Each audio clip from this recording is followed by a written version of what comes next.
Hello, my name is Cheryl Cornelius, and I'm here with the Vision for Haiti team. 3 members of our team went to Port-au-Prince, and what they found out was devastating. I'm here with Lamont Johnson, our team leader, who's going to tell you everything that he saw on yesterday. Thank you, Cheryl. I'm glad you all tuned in today as we have this opportunity to go into Port-au-Prince.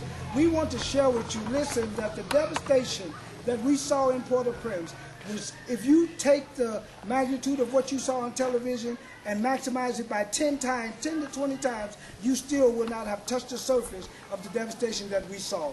We went into some of the areas like Delmas 33 and Delmas 31, and in some of these areas you go down into the street, and when you get down to the bottom it opens up. You have hundreds of buildings up here. Many of them have fallen over or are about to fall. Some have dropped down 3 stories flat and have crushed human beings on the inside of them. And as we stood there and saw many of the people that seemed to be lost to what has happened, having taken their tents even underneath many of these fallen buildings and have built their homes right there on that very area.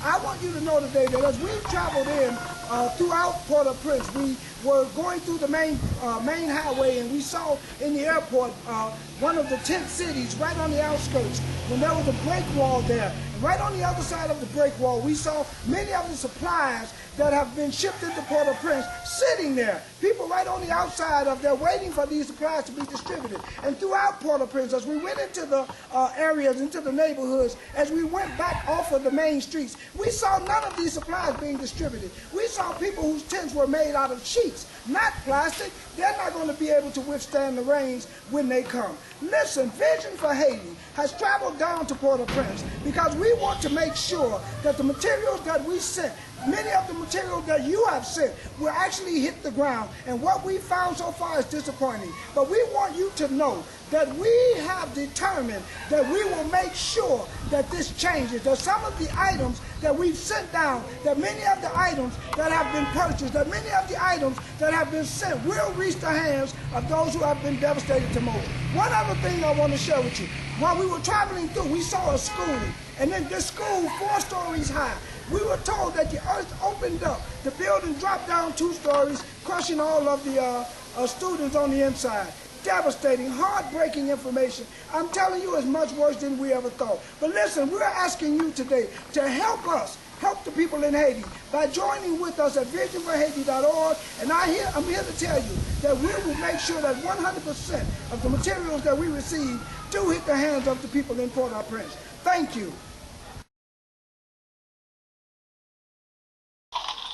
That's a school? Yeah. Wow. Can we got a picture of them? Yeah. Basically, the ground open. Yeah, this is what happened in a lot of places.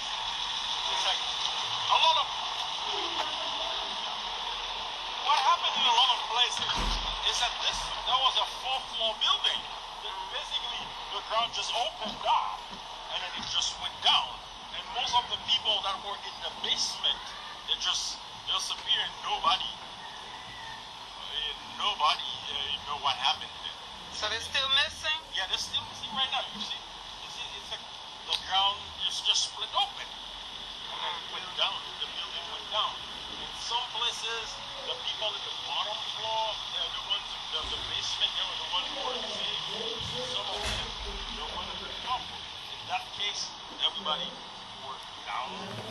So there are a lot of children in the school. Oh my God. So a lot of them are still under there. Oh my goodness, there are so many schools where it's like basically the floor went just flat over all the children. I'm just talking about it.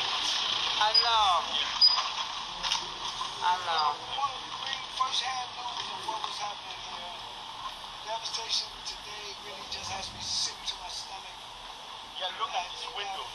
You see what I'm talking about? You see these windows? They were all the way up. Oh, these on the ground now. Yeah. The reason they didn't put rear bar on these windows is because they were so high. They thought they were safe there. So they used this kind of window to protect them. But these were so high, out of reach. That's why they didn't put them. So they just They split open. It's actually 2 floors underground. Exactly. It's 2 floors underground. Yeah. And especially schools, you know. Yeah, this was called the Institution Yeah, of St. Paul. St. Paul. Yeah, you just don't want to talk about it. It's so frightening, so sad. Like the kids, oh my goodness, you know that they're still there. Yeah. Because nobody did anything. You see the building still standing, and nobody tried to search